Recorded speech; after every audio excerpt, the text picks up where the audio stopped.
Hello, hello, hello. This is Truth Be Told. This is Dr. Walter Ackah. And you know me, this is Leroy Horton.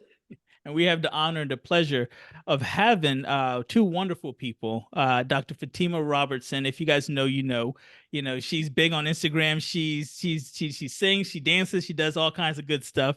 Uh, and Dr. Joshua Golden, as you again, same thing, right? Instagram, he basically is giving back to the kids. He believes that children are our future.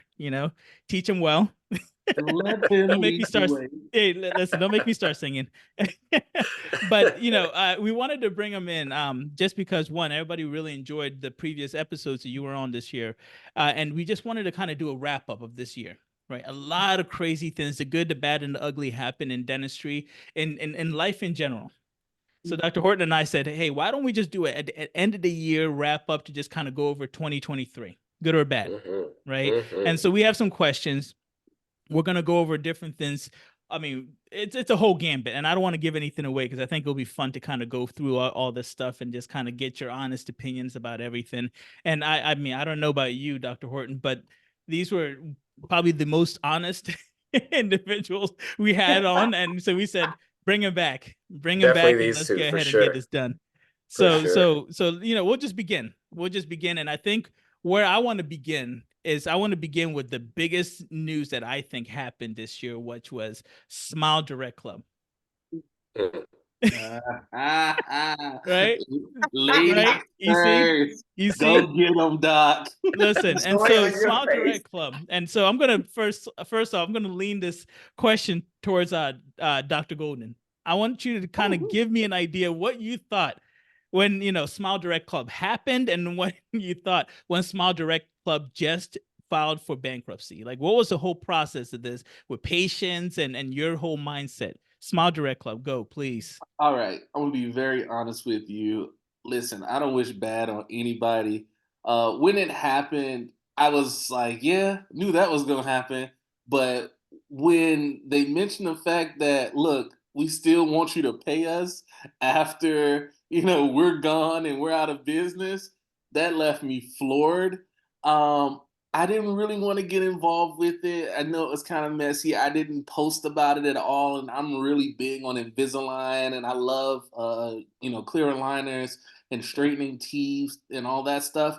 But I felt that I'm not gonna post anything about this because anything I say can be kind of damning and kind of kicking a dead dog when they're down. And I was just like, I knew it was gonna happen. I knew it wasn't a really good idea for patients to get into it. I constantly inform patients. I've already fixed a couple cases, and it was just one of those things where I'm gonna just stay away from it. I chose not to post about it. Doc, what about you?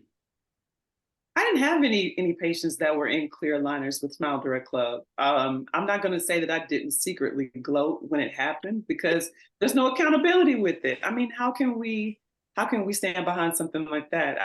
I felt for the patients. I feel for the patients. Honestly, I just don't know what that's going to land in the future. I don't know how many cases we're going to have to fix.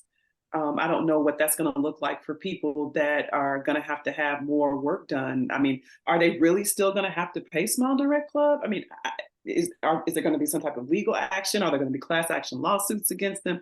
That's just going to be a fallout of mess. I just don't know how that's going to shake out in the end. And wasn't that emblematic of just commercial dentistry? They had kiosks in the malls. They send Yes. you your own impressions to take. Who the hell thought this was a good idea? Well, I'm going to interject and say patients did, right? Because Yeah, patients always said that ortho is too expensive, right? And so Mhm. somebody came in, just like with anything that happens in dentistry. If you're not going to do something and the patients are asking for it, I'll come in and fill that void. And so right. they actually thought to themselves, hey, patients are saying it's expensive, so why don't we cut some of the little cost that's associated with it, good or bad? That's what they were doing. So they basically looked at it as this is patient centric. Patients who say that there's a need for this, so we're going to give it to them. So then the question I have is, are dentists to be blamed for this when it comes to cost of ortho and so forth? No, I think that I don't think we're to blame for it. I think that patients sometimes view us as technicians. They view what we do as technical work. and that there's no scientific basis behind it. I mean, look, you got people in garages doing braces that have had 2 months of dental assistant training. You've got patients putting jewels in teeth. You've got people doing most things, really besides surgical stuff. And that probably will be next. I don't know, but I don't It's know. probably happening already. I don't know about it. I mean, listen, they're doing BBLs in back rooms and hotels, so someone's going to be doing some gum surgeries. I mean, you see, because you see these stories of like people injecting, weird materials into people's behind. So I'm sure that something's going on with it. Or you see these garage veneers, yes, that have been highlighted. So yeah, I mean, people are doing it. Well, speaking of garage veneers, you see those veneers that you snap on now. Mhm. The crowns that you snap on to fix your smile and all that stuff. It's pretty much the same thing as the Smile Direct, right? You get something from whatever company or whatever store, and then you snap it on, and it looks horrible to us. But maybe patients are like, oh, look, my teeth now look like toilet bowl color, and that's great for me. So that's something that we could always talk about. Again, is this something that was needed and someone filled the void? And are we to be blamed, and should we kind of evaluate what we're doing in dentistry? It's one of those things of instant gratification. I actually see the little snap-on smile being advertised on Instagram all the time, and I'm putting like, "Do not put this on my feed. Stop putting this on my feed." I click that button nonstop, but like you say, it shows that the patients want it, but they can't afford it. And I think as dentists, we need, actually, as business owners, we need to find a way to fit it into their budgets. We have to, find some type of way to find that middle ground, but also make sure that we're not overly discounting our work. And, I'm not going to be the person to figure it out today, but right. there needs to be some type of meeting of the minds, because there are people who want the want specialty services, but just because we said, our periodontist is doing it, they go, "Ooh, that sounds expensive. I don't want to even go over there for the evaluation." But meanwhile, they're walking around and, Gucci belt, Prada boots, Fendi hat, like you name a label, they got it somewhere on them. And only because I said specialist, and they're like running out the door, and they don't want to hear what the evaluation is. Well, that was going to be my comment. People pay for what they want. They pay for the quality of the services that they're going to get, because you're right. Sometimes they do come in the more expensive cars, more expensive handbags, shoes, things like that. And then they balk about $150 for a consult. So people pay for what they want. They pay for the quality of what they want. But back to your point, how do we justify making that more palatable for the patient in terms of expense when these kids coming out of school, I don't, but these kids coming out of school have 400,000, upwards of $500,000 in debt before they even open their doors. How do you justify something like that? I just don't know that balances out. That means looking at the dental schools, then dental schools and how much they're charging. So, call a spade a spade. Makes If sense. they're charging somebody $500K and they're doing free labor, quote unquote, or getting experience, like something's got to be up with that. So that would probably be the area that we would want to look at. Again, I'm not the person. Don't come looking at. I don't know how to make this happen, but somebody should know how to make it happen and get us all in one room. Well, let's go further. If people could afford your treatment, would you drop your prices? If you gave me a large patient pool, that, let's say 20 people, yeah, all right, I would see what I can do and make it work. I'm not gonna, make it dirt cheap where, we're not able to pay our suppliers and pay our staff. But you gave me 20 100% yeses and their credit cards. We might try to work something out. Right. That's good. Right. But we know that, you're not going to be group practicing on group patients, right? Yeah. So I'm wondering what, as business owners, would drive you to lower your prices if you feel this is a you problem, or if we feel it's a dentist problem. versus an economics accrediting problem. If you had more patients, would you drop your prices? If you circle back around to actually Invisalign, I know a lot of providers that will do Invisalign days or Invisalign specials, and that would be the lowest time of year that they would offer said Invisalign treatment. And that's because they're looking to get a bulk group of patients to come in and start treatment. Um, Everyone has different prices, but I'm pretty sure if they're running a quote unquote special, Invisalign special, it's gonna be the cheapest. And that's how most of the patients actually get into that treatment instead of going to the, Smile Direct. Well, to me, I actually think if you look at the biggest issue, it's not the price per se, it's basically dealing with insurance, right? Because if insurance allows you to basically increase whatever they're providing you, right? They're saying, I don't know, we'll say like an extraction is $100, but it costs you, 120 to do that extraction with overhead and so forth, and they increased it to maybe 200. Now we can actually sit there and say, okay, what's a reasonable price for everything so that we actually benefit and make that money from that procedure. So if every procedure was actually something that would be beneficial for us to do and would allow us to pay our staff, pay the electricity, pay the gas and so forth, then I think that that would actually balance out and we wouldn't have to sit here and say, I need to make up for it by charging more for something else. You see what I mean? Yeah. Okay, but devil's advocate, and this is for both Fatima and Joshua, if you could garner X amount, let's say $1,000 for a treatment, and you decided to charge 800, but it was selling at 1,000, are you a good business person? Well, that's supply and demand. I mean, No, because listen, you're not accounting for insurance at all in that statement. You're no, basically no. saying you're paying out of cash. No, but what you said made no sense, because if the insurance would raise the reimbursement to 200, Right. you said, okay, there I have room to look and see if I can actually lower that. Right. I don't know any business person on any one of us. We've all either had practices or Right. independent contractors. After our best year, did we turn around and lower prices? No, I mean, but the question, Any of us? right, but the question was, what can we do to help patients, right? That was what I was answering. I'm not saying in the end you're going to sit here and say I'm going to go ahead and take a hit. What I'm saying is if you increase what the insurance is providing for us, then we might be able to sit there and say, okay, well, now I can actually lower maybe non-insurance fees. Because in the end, I'm not gonna, I'm not taking a big hit with the insurance aspect of it. At least that's my thought process. Okay, Fatima, would you lower your prices? Well, I think it goes back to what Dr. Golden said. I think he said that if you had 20 yeses lined up and you used to charge 1,000, you could potentially afford to charge 800, just like you said, because it's going to be by volume, just like you see some of the dental implant centers. They make their money on volume, not necessarily the onesie twosies, all cases. So I think it would be possible. It's a legitimate question. Okay, so cumulatively, we've got, maybe 40, 50 years of practice between the four of us. Have any of us experienced that?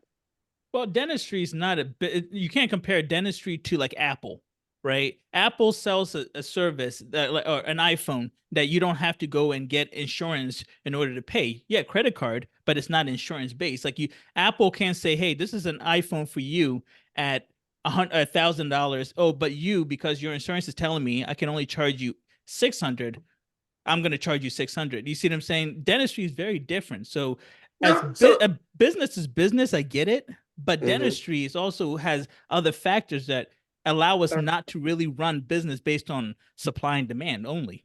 But in effect, Joshua, what's the biggest insurance you take? I would say MetLife PPO. Okay, MetLife PPO. What is the exchange you get for being a preferred provider or in network with MetLife? I don't know. I want to really release Go that into it. Yeah. No. It's not a proprietary question. Any exchange, when you sign up with any insurance, what is the contractual transaction that happens? You agree to X amount for your fees. We'll provide you these volume of patients. So in fact, the insurance exchange is exactly what was proposed as far as, well, if I had the volume, I could lower my prices. So we already do that. Well, he said if he had the yeses. He didn't say If you had the he said yeses. yeses and volume. Yeah. Right, Yeah, but So not every patient that that has insurance is going to say yes to your treatment. exactly. Right. You got to have But the yeses lined up Yeah. for us to say, okay, we're going to be able to work with you and give you that discount. Because with most of the insurances, yeah, they'll give you the bodies. They'll walk in to, kick the tires on the treatment that they know they need, but you're not going to get the yeses. They're not lined up. They're not giving you the credit card in hand already. We're talking about credit card in hand. We already have the 20 yeses. All 20 said yes. We press that button. We get that $800 versus that $1,000 that you were talking about. Oh, I feel you. But I think we've established between all of us that's never happened. So that's not a likely thing. So we can propose that all we want. That's not realistic. The closest we got is someone saying, hey, we'll bring you X amount of patients, but you'll see them for a lower fee, right? Mm-hmm. So that's what I'm saying. Is it a dentist thing that's driving the Smile Direct? Or is it maybe just the economy contracting and people are looking for other options, but our fees are reasonable? And that's the thing. We as humans, I guess, we're always looking for the cheapest deal. We're always looking for the best we can get out there. So they're gonna go look for a second opinion and do all that. And then that starts to pit us dentists against each other. And then it creates this environment of, okay, can I even trust this person? And the patient will be like, oh, well, you told me this price.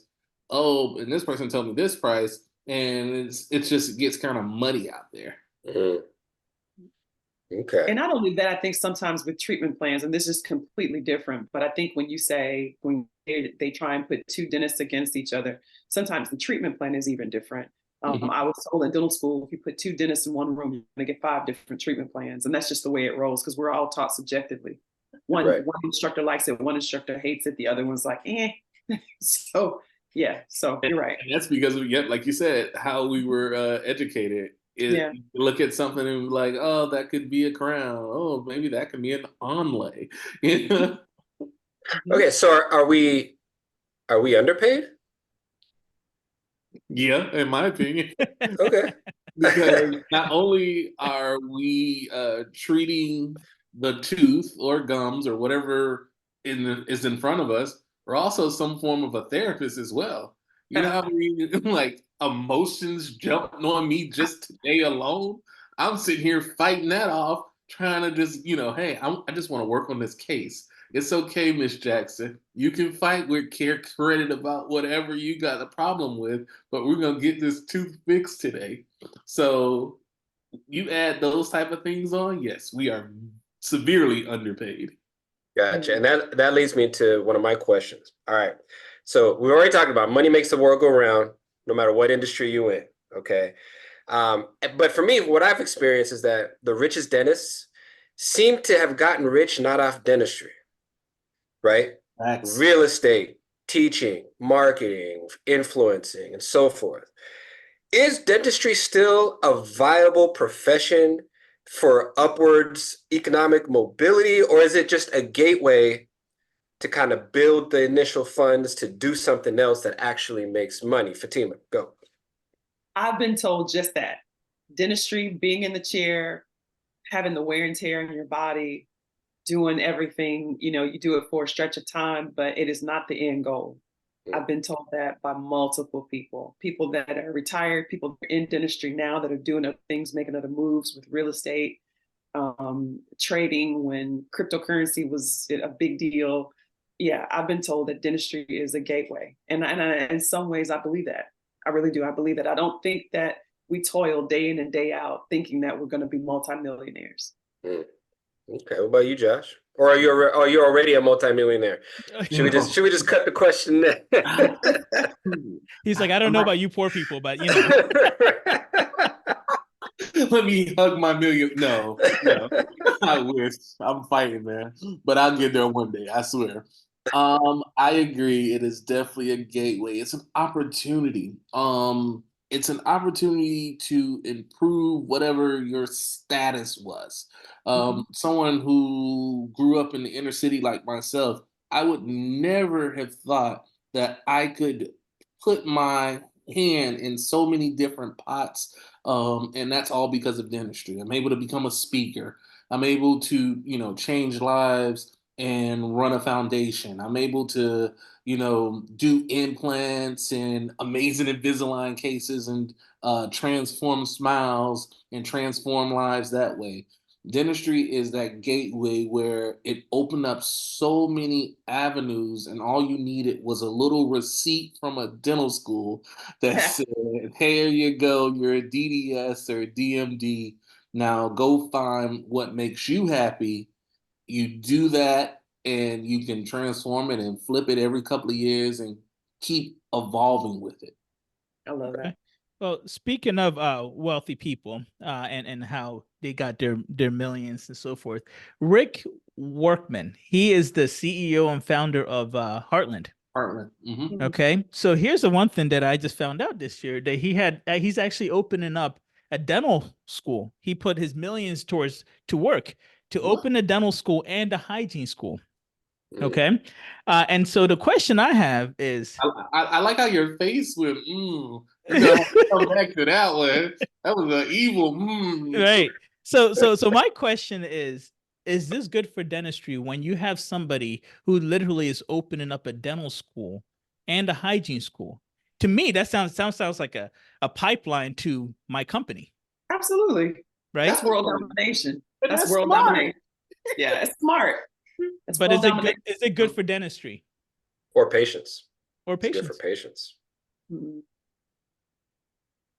On one hand, it's good for patients because you'll have more dentists, probably going to areas where they're underserved. So yes, hygienists for sure, because we have a shortage of hygienists. At least here in Texas, we do. Also, on one hand, that's good, but I can't see how creating a school for hygienists and for dentists would not be bad for dentistry, because if he's going to have a school, it's definitely going to be a string pipeline with one school of thought or one corporation that he's going to be pushing. It's kind of like a large corporation we have here called Mint Dentistry, and they have a dental assisting school. And so because there's a shortage of hygienists and assistants, with their assistant school, what they're able to do is they're able to farm them out to their offices. But there's one school of thought. They're not necessarily cross-trained to do multiple things. They're definitely not trained to do surgery. I've interviewed several of them. So they got the bare bones knowledge of what dental assistants should be. I just don't know that that's a good thing. On one hand, it's good because there's a shortage. And you could populate the world with dentists to go into underserved areas, but are they really going to go, or are they going to go sit on top of each other? Mm-hmm. Yep. Very careful. Yeah. I think it's brilliant. When you just said that, I was like, wow, that's next level thinking, because like we said, he just built a pipeline. And so he's always going to have people to fill his DSO. So he doesn't have to worry about the hygienist shortage. He doesn't have to worry about, dentists who want to go, like you said, sit on each other, because he can negotiate with the students like, hey, if you go work in XYZ for a couple of years, we'll give you a stipend and we'll take money off of your tuition, or, you can do so many things because you're in control. You're the milkman. You control everything. And let's just say that you do get a wild hair and you want to go out and you want to go start a practice somewhere in a rural area. Well, in about 4 or 5 years, he's going to approach you to buy that practice. Mm-hmm. Turn it into a DSO. And he already knows how good you are. So he's like, I'm keeping an eye on that one. Yeah. So I saw you develop. I saw you become Kobe Bryant. Yeah. This sounds so much like a Big Brother, scary, Terminator and end of life kind of situation, just based on what we're saying. Yeah, because what happens when he opens up right next to Golden Dentistry? And now he's siphoning off all the private practice patients with multiple DSOs. I'm a shine, baby. I'm gonna do me. So I gotta believe in who I am, and I'm gonna make it happen. But I respect the hustle, though. I do respect the hustle. Okay. Okay. Well, speaking of Terminators, back in 2017, I don't know if you all remember, there was the first like completely robotic placed implants in China, Mm-hmm. right? And now we have AI that is doing diagnosing both in the medical and in the dental side. You see ads for it all the time, diagnosing caries, periodontal disease, bone loss, and so forth. And we've got things like the was it the Yomi implant assisted, robotics where you just hold the handle and the robot does everything for you. Are you worried about this? And are we being replaced by the T800 Terminator series? Okay, is it hunting us down for our jobs? What do you think about the advances in technology and our job security? I would say yes, we should be a little skeptical, but the advances in technology have look where it's put us now. We are able to do so much more in dentistry today. If we try to put a halt on technology, we may end up, missing out on a blessing for our patients and things of that nature. But yes, you're right. Eventually, these robots are coming. I always think, and I've said this before, we're having these issues with the hygiene shortage. Pretty soon, someone might think, hey, I can get this robot to clean teeth and do XYZ. And then next thing you know, that's going to affect the hygienist. Yes, the robot won't have the personality of the hygienist, well, not yet anyway. But it's not gonna it's not gonna be able to do exactly what a hygienist does now, but it's a start, and it's a slippery slope that we're creating because we're struggling to try to get these hygienists in the office, and we're struggling to get these assistants in the office as well. And then one day we're going to turn around, maybe not today, maybe not tomorrow, but 20, 30 years. And it's like, I only need one real life assistant, and I'm going to use these three robots. And now people are struggling to get jobs. Mm-hmm. Y'all, they have people that are doing manicures now. They have robots that are doing manicures, robots that are doing eyelashes, applying eyelashes. So I think that it's coming. Just like Dr. Golden said, I don't think it's going to be today. I don't think it's going to be tomorrow.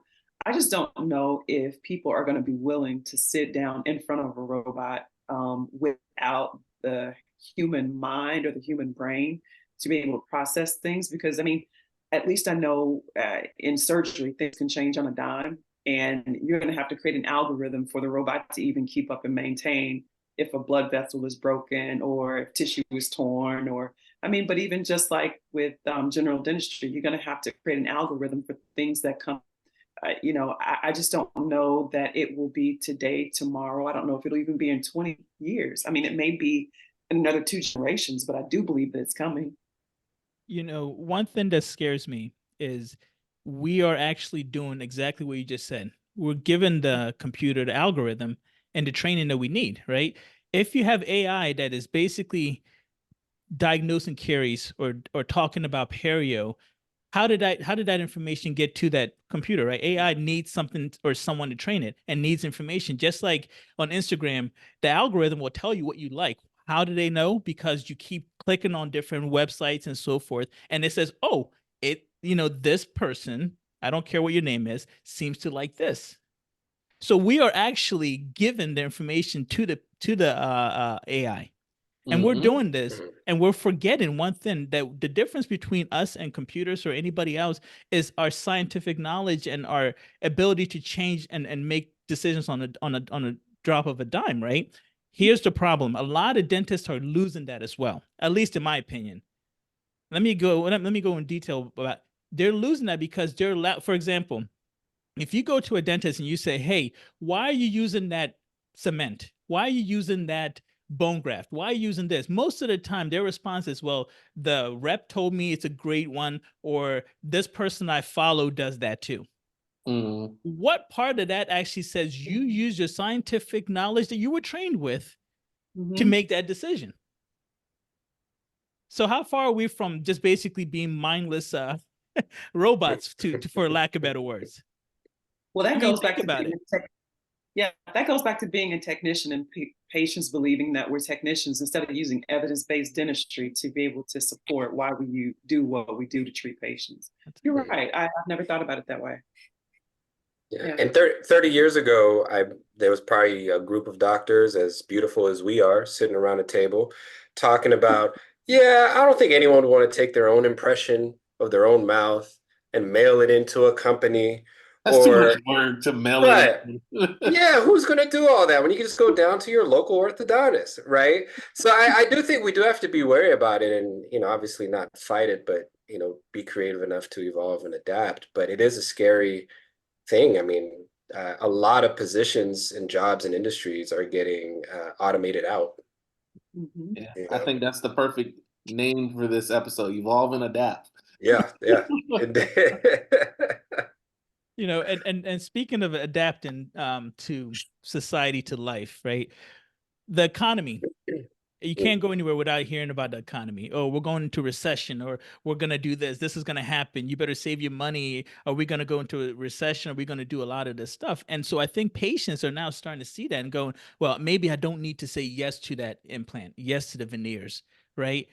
Are you guys starting to notice in this 2023, did you guys start to notice that patients were more reluctant to do the aesthetic cases or to do the things that they didn't consider to be emergencies? I did. I did. Mm-hmm. My case acceptance for my plastics went down. And plastics is a large portion of what I like to do in practice. So people, if it didn't hurt, or if it was not missing tooth in the front of the mouth, sometimes I noticed that patients were very reluctant to do it. Yep, I did. I would say also yes. If it's not hurting, nah, I don't want to bother it, dog. Even the missing side tooth people, they're like, you know what? I'm gonna just try to cover it up a little bit more. I'm like, come on, we can't do this. All the pictures are like this. Oh yeah, Yeah. it's like we better than this. We better than this. But I have definitely seen that decrease, and it's expensive, and for us as well. Certain materials we're probably not purchasing as much because, Uh, oh my God, look at how much this costs. You remember when gloves were like $500 a box? Like, jeez. Well, so then that actually brings me to my follow-up.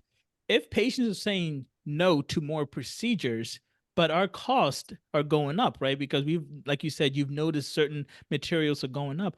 How do we get to that equilibrium? Like, what do we need to look for in 2024 to get back to either more production, or do we just need to accept more, lower our fees? What do we need to do to kind of balance that out if patients are saying, no more often, but our costs are going up? So you remember your overhead is going up.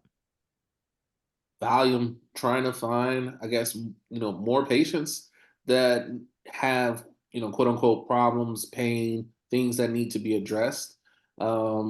Constantly communicating with them, trying to get them to start something. Same day dentistry is really big because if a patient walks in today, they have the money and then say, you know what, give me 5 minutes. I need to go pick my kid up from school. They can blow a tire and then boom, there goes that money for that SRP that they needed. Mm-hmm. Okay, so great segue. Now put both of you in the hot spot because both of you are very famous. Okay, so we know that marketing, all right, it's a popularity contest now on platforms like TikTok, Instagram, Threads, and so forth.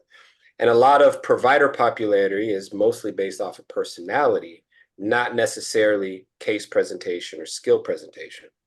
Is this just the new normal that we got to accept as the new way of building business? Is there a downside to people being or business being driven not by positive reviews or demonstrating skill, but by popularity? I believe people want to have that, what I call the LKT factor. They want to like you, know you, and trust you. And so for me, branding myself, I could sell dentistry, I could sell tires, I could sell shoes, I could sell widgets. It doesn't matter. my brand is that I am who I'm on social media, and I try to be as authentic as I can so that when they come into the office, they see that I'm the same person on the screen as I am in the office. So I think that it's the new normal. I think people are catching on, and when they do check you out, when they do go to social media, find out they do go to social media to find out who you are, is really what I'm trying to say.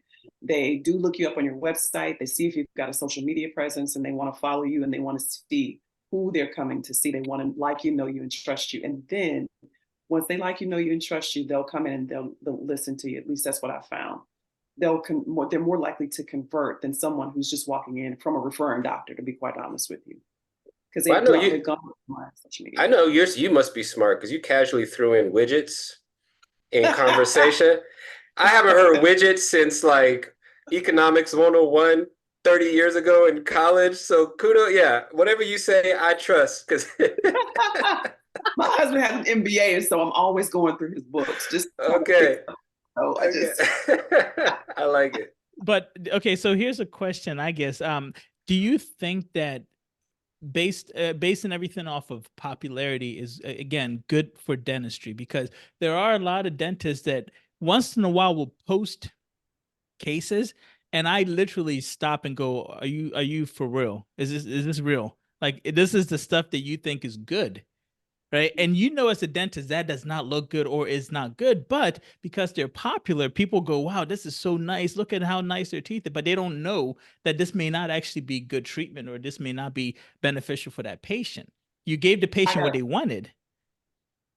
I got a story for you. Please. Dad went to a dentist for years and years and years. This dentist actually went to jail for Medicaid fraud. He was not a very good dentist clinically, but my dad loved him. When the man got out of jail and started his practice again, my dad went back to him because he liked him, he knew him, and he trusted him. It did not matter. That's why I say branding yourself is going to be one of the most important things that you can do, because patients are going to search you. And the day that we live in, people want to trust you. And the only way they're going to trust you is if you put yourself out there. I'm gonna take it old school for you. Remember back in the days when we had the yellow pages? The big ad, everybody wanted to go to the dentist or doctor who had the biggest ad. Like, oh man, if they have this big ad, they must be really good. They must be really popular. And so that's how social media is now. It's like the biggest ad. I'm using my brand, I'm using my style, and I'm getting people in. And Doc, like you said, even if that dentist may not be the best, but your dad loved him because he trusted him and he treated him well. He treated him well enough that he was able to take care of her dad. Now, for us dental purists, be like, well, if we could have fixed that embrasure a little bit more. Exactly. Like, her dad didn't care about that damn embrasure. He was happy that food wasn't stuck in his teeth. He was able to chew and he wasn't in pain. So, that's how he won over that patient. Again, I don't know about Buddy going to jail. I can't defend that part, but everything else I can definitely understand. We'll get your dad a Free My Dentist T-shirt. Oh, his dentist is out of jail now. But I'm telling you, when he came out of jail, he built his practice right back up because he was just a nice guy. People loved him. Okay. Wow. Great answers. And people can feel that. It's like with you, Doc. I told you I absolutely love your page.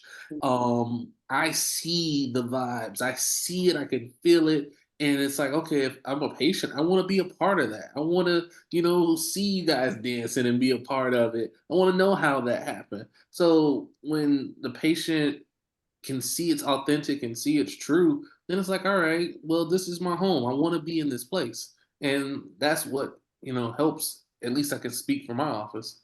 Yeah. So here's a question. COVID happened, 2020. And COVID overall, we can all agree that was horrible, right? Yeah.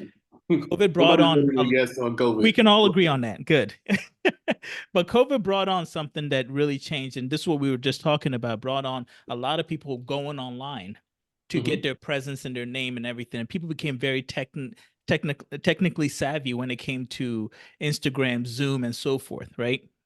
Mhm. But one thing that COVID also brought was a lot of anxiety, a lot of stress, right? A lot of financial issues with people. As us dentists, guess what we have to do? We have to treat that. We have to treat those. And you said it, Dr. Golden. You said that I have to be a therapist. So COVID was 3 years ago. Are we still dealing with the repercussions of COVID based on anxiety, based on stress? And are we seeing that with, broken teeth from anxiety, financial burdens from COVID and so forth? So let's talk about how we're still seeing COVID now. Yeah, 100%. Again, COVID changed the world. And we were just talking about the cost of dentistry and the cost of doing dentistry was effect of that. COVID, inflation. Inflation happened again because COVID. So everything points back to that. And when we're dealing with our patients, we have people who, said, "Oh, I didn't go to the dentist because COVID." It's been 3-4 years now. Like you could have came back at least 2 years ago, but in their mind, they were trying to stay safe, and that was the excuse. And now we're trying to reacclimate them, get them back in the area, and show them what they need to do. And then also we're breaking some hearts where people in 2020, February 2020, just had a great checkup. You finally showed back up to the dentist. February 2023, you got, interproximal caries that's gone rampant because you weren't flossing. You didn't have a cleaning, so periodontia's a mess. And so it's like, hi, yeah, you used to be a prophy, but now you're an SRP. You're going to need a RCT on number 3, 14, and we might need to extract some things here and there. That's going to like jolt a person. Like, what? And then on top of that, they're dealing with other COVID related problems at home. They probably just lost their job, downsizing. They probably can't afford groceries, inflation. So that whole therapy thing comes in like, all right, let me, walk you off this ledge and we'll start on one thing. Let's do worst tooth first and, take care of the tooth that needs to be done today. That's good. Yeah, that definitely is. I've got a philosophical question for you, and I'll start off with something to preface it.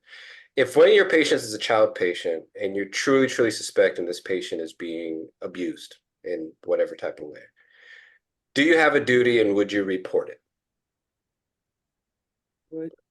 Yeah. Okay. Yeah, we have no choice. Yeah. Right. If your neighbor dentist in the office right next to you knew was being extremely unethical, treatment, charges, billing, etc., do you tell on them? Do we have a responsibility as doctors to police each other, or do we follow the no snitching rule that we have in the hood? How unethical. Well, I guess we got. Well, it's not my place to. I can answer that. Everybody's a relativist now, right? Everybody's a relativist. Okay, go ahead. No, I can answer that question easily because with a child, you're there. You sworn to do no harm, right? With this, you're talking about, are they like what, robbing insurance, or is that what they're saying? They're basically something that's not a gray area for you. You are definitely convinced in their treatment, charging, and billing, they are extremely unethical. So there you go. So it's not me doing it, it's them doing it, right? What does that have to do with me? With a child, you're trying to protect a child. A child is very different. You're trying to protect the community. He's wiggling out of it. He's wiggling out of this one. It's just, I'm telling you right now, I'm not doing it. I'm looking that way. I'm not doing it. That has nothing to do with we as a people definitely operate by the I'm minding my business credo. Absolutely. But at what point do we have a responsibility to then here's the same question. Here's the same question. If you don't bill correctly to insurance, does insurance call you and say, hey, by the way, you forgot to charge us more than for that work that you did? They never do that. So what are you saying? That I'm all of a sudden supposed to be better? Like that to me, I'm just like, look, that has nothing to do with me. I'm moving on with my life. Here's the question. How did I find out they were being unethical? Like what happened? You had a few drinks with them. No, and okay, here's a perfect example. And this is a scenario I've been in. Yeah. Patient comes in, says, I tell them they need a root canal. No, I already had a root canal in that tooth. Oh no, I'm sorry. They started a root canal. I can see there was a pulpectomy or something, but no root canal was actually finished. Oh, well, I have these EOBs here showing I was billed and charged for a root canal. We call the insurance. Oh yeah, root canal was claimed to have been blah, blah, blah. So I think as providers, we'll see cases like that where patient either reports or has proof that something was done we know wasn't done. And there's offices that get busted all the time for fraudulent billing. I guess my question is, we always talk about protecting patients. Do we have an obligation to police each other? And to what extent do either one of us personally want, not Walt, because we know Walt's, he's like this. Look, Right? no. He's like that. I have the perfect reason answer for it. Okay. I have the perfect answer for it. Okay. Go ahead. So, you tell me that this happened, no problem. What we're gonna do is get my office manager to look into it, and we're gonna get all the information that's needed. Again, I'm just trying to make sure that my patient is taken care of. Oh, hey, buddy, looks like you charged out, Walt, you charged out for this RCT and crown on number 3. Patient actually didn't do the RCT.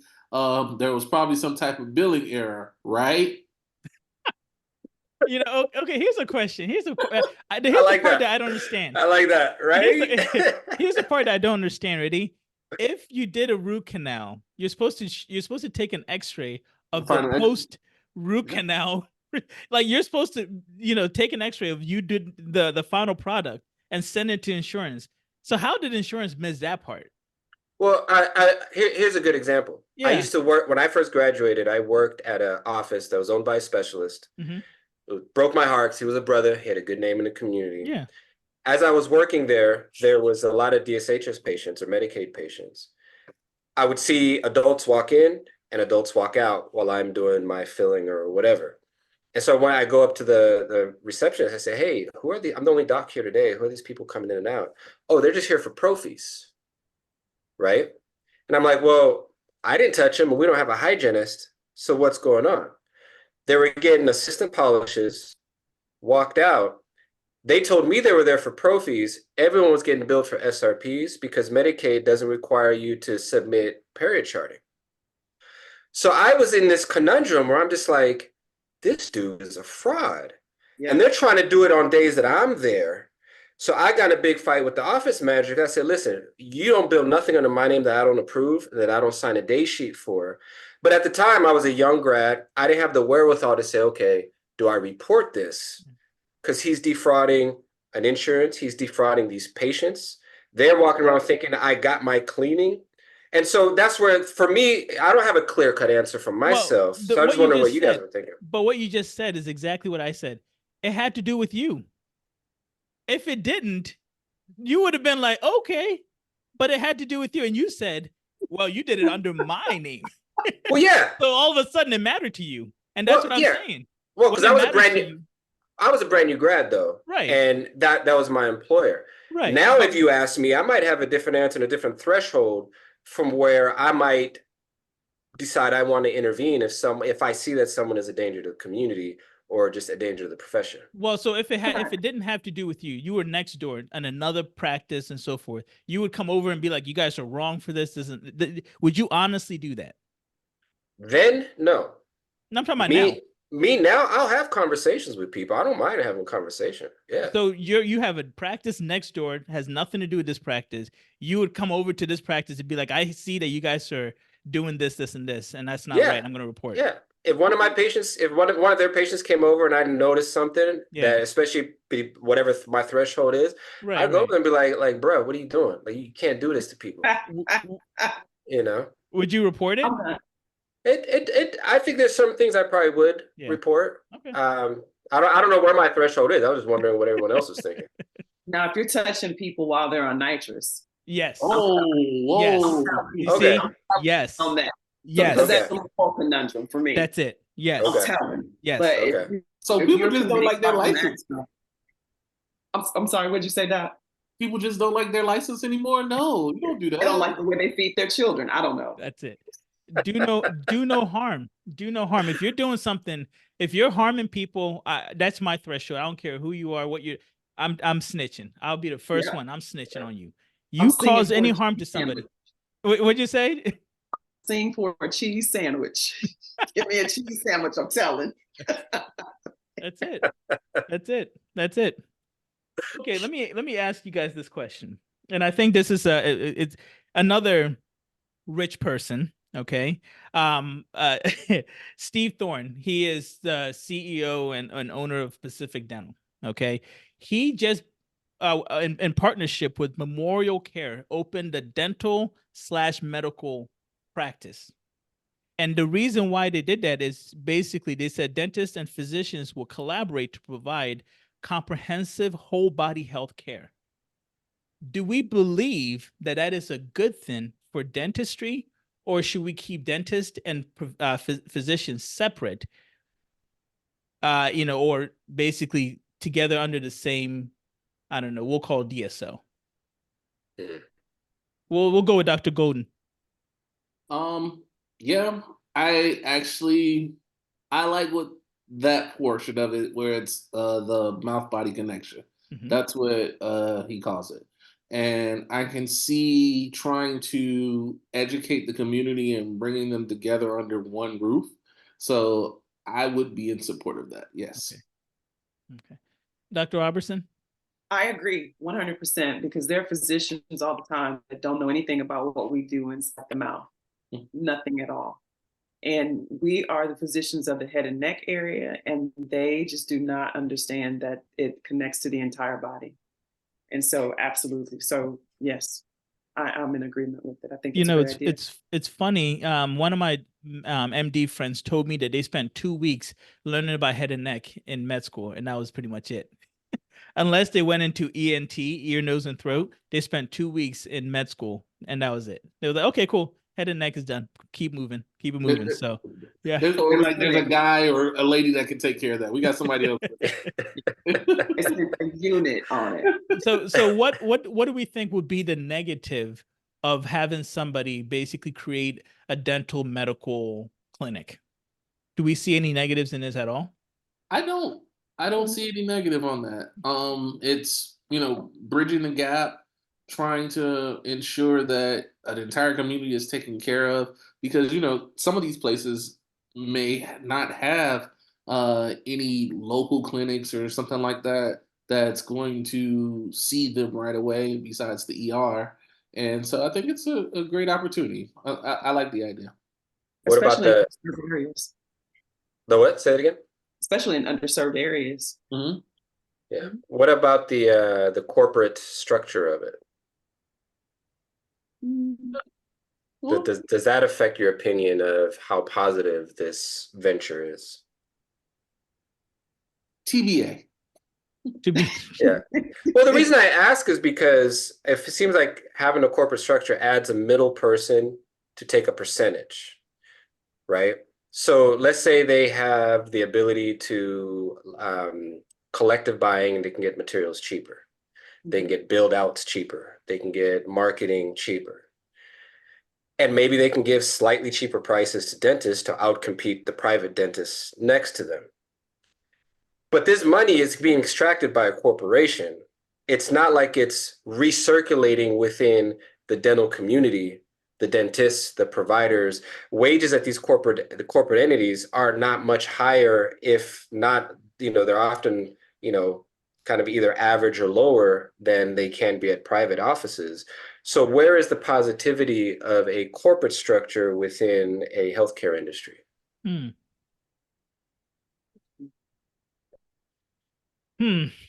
mean, I guess where you're coming from is this, that most dentists think that, DSOs and corporations are a bad thing because they're taken away from the mom and pop, right? Just like small mom and pop shops thinks Walmart is a bad situation. Is that where we're going with that?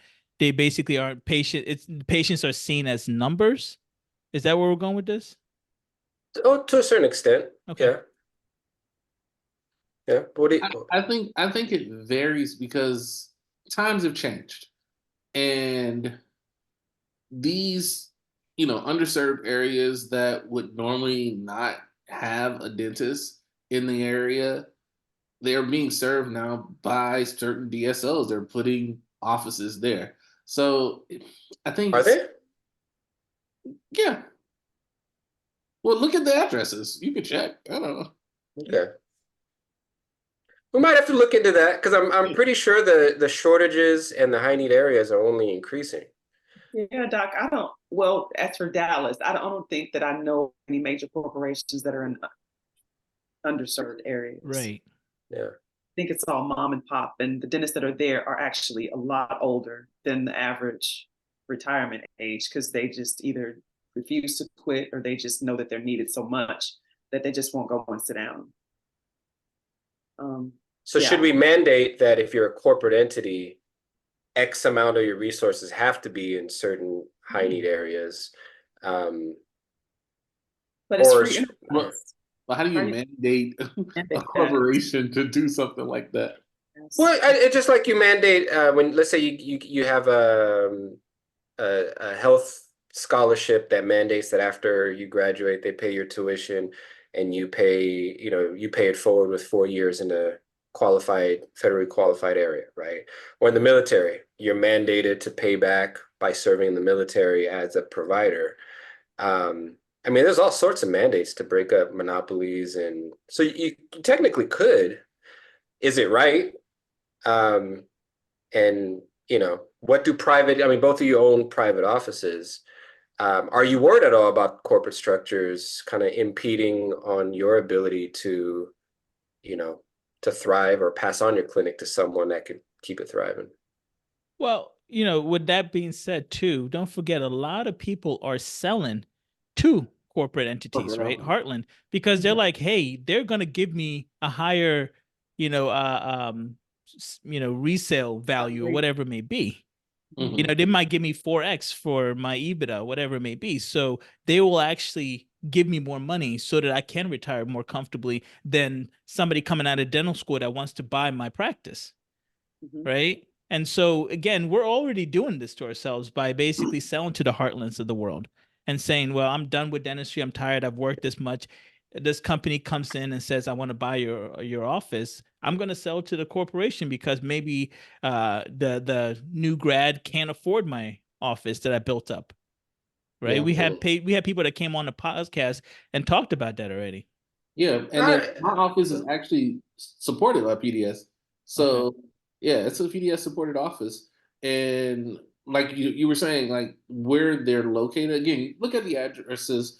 They have some offices that are in underserved areas, but you have to look at the bigger picture and see how things are changing overall. And when we're looking at the new grads, when they're coming in, it's finding that opportunity for them to get started. They may not be able to just, open up and put a shingle out there because of the debt that we talked about from dental school. So as the world is changing, the relationship with DSOs and things of that are changing a bit as well. So, I never look at one as, pure evil or something like that, and one as, all good. It's like each situation is different for each particular doc because, like we said as well, you put two dentists in a room, you're gonna get 5 different treatment plans. So when it comes to the way we practice and the way that we grow our practices, it's going to be different as well. Did you buy into a PDS office or did they partner with you? I bought into it, so it was a Okay. partnership from there. Yeah. So from your perspective, have you seen a corporate office overpay for someone's office? PDS normally does new bills, so they don't purchase. But I have heard where what is that? Heartland, they have gone in and purchased practices and paid a pretty penny for it because of the location and also the patients that they had in that location. Yeah. So Okay. It's one of those things. So obviously Joshua's got to be careful what he says because he don't want to piss nobody off that's cutting a check potentially, right? I don't want to piss anybody I off. feel you. I feel you, brother. It's okay. It's all right. But Blink I twice think if you need help. You know. I'm just messing with you, man. I'm just messing with you. Well, let's go ahead and finish this because I feel like we're getting off course, and we were doing so well. We were doing so well, and then we got off course we here. always get off course when we're together. That is true. That is true. We try our best. We try our best. You know, let me ask you guys this question, and I think this is my last question, to be honest with you. But the world has gotten very, and we'll just speak for the U.S., has gotten very political, right? It's either you're with me or you're against me, mentality-wise, seems to be the case. And us dentists, we see any and everybody, right? We don't know your affiliations, Republican, Democrat, Independent. We don't care. Are you here? Do we need to help you? And we'll do that. How do you guys navigate that realm of not being political, not talking politics? Because no one wants to do that. So how do you guys navigate that in 2023 where it's so just so polluted with people thinking you're right, you're wrong, you're wrong, you're right? How do we navigate that? And I'll start with Dr. Robertson. I don't do it at all. I don't do it on Instagram. I don't do it at work. I don't do it anywhere except within the confines of my own home. If someone does talk politics in the office, if one of my staff members does it, we really just have a rule. We just don't do it because we just don't know what that person's background is. We don't know what kind of day they're having. I just don't do it. Now, of course, I have my own opinions, but I'll never share them because it's not anybody's business. An opinion is just like an elbow. Everybody's got two. I agree with her on that. It's one of those tough areas, but in a public setting, I think a lot of people have that mindset where it's like, you know what, this is not what we do in this setting. So we're here to focus on, the teeth and the patients and things like that. We got enough fires going on. We don't have to worry about this fire. And you can, deal with that when you get home. Okay. Well, I'll close out with a question for everybody. And this will be a little bit more lighthearted. If someone had to play you in your life story, a movie, who do you think the perfect actor or actress would be to fully just encompass who you are, where you come from, and everything that is you? I'm going to answer that. I'm going to start off, if you don't mind, guys, because I've thought about this. And not Idris Elba, not Idris you know Elba. What? You know what? It's definitely Idris. It is definitely Idris. Okay, don't try to. It is absolute. He's Ghanaian, half. He's Ghanaian. Okay. He is. He's Ghanaian. Okay. I have a British accent. No one hears it ever, but I have a British accent. If I turn to the left and grow some hair. You look like him. I can see that. I'll give you that. and the weird thing is my wife every time she's like, "Oh, Idris is on." I'm like, "You don't even know what movie he's in." It doesn't matter. Idris the same. I am so sick of hearing this brother's name. So every time he comes on, my wife just lights up. That's it. You know what I mean? So he might as well just play me on, in the life and rendition of Walter Ackah. All right. How about you, Joshua? I'm going to go a little bit younger, John David Washington. I'm not going to do the Denzel. Oh, okay. I'm going to go with the son. Okay. I think he has really great chops. I've watched him in several movies and television shows. Against Sports Junkies. I don't know if you guys ever watch Ballers. Yep. Him in that show and the character that he portrayed, and then now you see him in some of these blockbuster movies. It's like, kudos, man. You got chops. So I think he would give me some good depth. Okay. I like that. How about you, Fatima? For me, it'd probably be Angela Bassett. I've never thought of this question before. Why was I just thinking? I was like, she's going to say serious? Angela Bassett. Yeah. Yes. I would. She's timeless. She's ageless. She's classy. She's everything that you exude. That's personification is Angela Bassett. Well, thank you. But That she's also emotion, a fighter. those emotional scenes, though. Those emotional scenes. Angela and those emotional scenes, man. Every time. She's a fighter, man. I love that about her. I always consider myself to be a fighter. You know, I'm not the smartest, not the brightest, not the fastest, but I'm gonna fight you for it, and I'm gonna want Hey, I love that. I love that. My goodness. I mean, wow. You know, honestly, guys, thank you. I always say the same thing every time, but I really mean this. Thank you guys for taking the time to join us this year on the podcast, and thank you guys for taking the time to we know how busy you guys are. We really appreciate you guys, and I hope this was kind of fun. It was just a good year in review. I hope this was fun for everybody. So yes, indeed. Thank you. Truly an honor to be here. Thank you for having me. Yeah, and we'll just start off. We'll just end with this. If you guys could just give us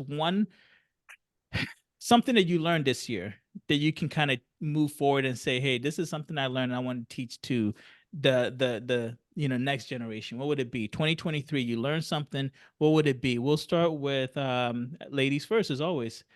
Dr. Robertson, what did you learn this year that you could actually say, you know what, this stuck with me and I'm going to progress this forward to 2024? Yeah, I've had a lot of personal stuff going on. I'll just be very transparent with you. And one of the things that I learned this year is that you have to allow God to be God, because either he's going to be God or he's not going to be. So if you believe him to be God, all powerful, sovereign, all knowing, you just got to let him be. You can't be wishy-washy and go back and forth. You just got to let him be God. Wow. That's a golden. Yes, sir. I would say enjoy the journey.